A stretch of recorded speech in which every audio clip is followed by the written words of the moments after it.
క్రీస్తు పూర్వము 957వ సంవత్సరంలో ఒక జ్ఞాని అయినటువంటి రాజు ఏం చేశాడు తెలుసా?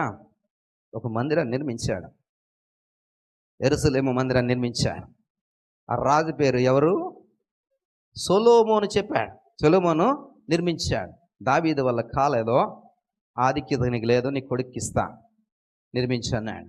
సుందరమైన మందిరం, సుందరమైనటువంటి మందిరం. క్రీస్తు పూర్వం 587వ సంవత్సరంలో దానిని బబులోను దేశపు రాజులు కూలగొట్టేశారు, నేలమట్టం చేశారు. ఆ తర్వాత మందిరం లేకుండా యెరూషలేము ప్రజలందరూ కూడా మందిరం లేకుండా ఉండిపోయారు.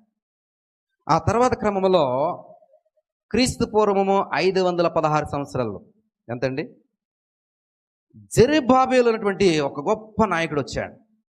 ఇతడు చేసింది ఏంటి తెలుసా?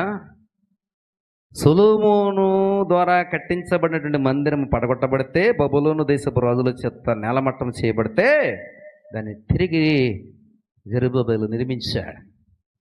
ఈ క్రమంలో అతడు వెళ్ళడానికి పర్వతం అడ్డుగా వస్తుంటే ఆ పర్వతానితో చెప్తున్నాడు, ఆ పర్వతం ఏమవుతుంది? చదన భూమిగా మార్చబడుతుంది. అదే ఈ చరణం. దేనికి వెళ్తున్నప్పుడు అండి? మందిరాన్ని నిర్మించడానికి వెళ్తున్నప్పుడు అడ్డుగా వచ్చినటువంటి పర్వతములు సహితం ఏమైపోయినాయండి? చదును భూమిగా మార్చబడ్డాయి. ఇదే మందిరము యేసు ప్రభువు వారు కూడా ఆరాధన చేశారు. ఇదే మందిరంలో యేసు ప్రభువు వారు కూడా వాక్య పరిచర్య చేశారు. ఇదే మందిరంలో ఆయన వాక్య ధ్యానం చేస్తుంటుంటే పాస్టర్లు, బోధకులు అందరూ కూడా నోరు అప్పగించుకుని చూశారు. హల్లెలూయా. ఇదే మందిరములో దుర్వ్యాపారం జరుగుతుంటుంటే first time and last time యేసు ప్రభువు వారు కోప్పడ్డారు. ఇదే మొదటిసారి, ఇదే చివరిసారి. అంటే అంతటి దుర్మార్గమైనటువంటి పనులు మందిరంలో జరుగుతుంటుంటాయి.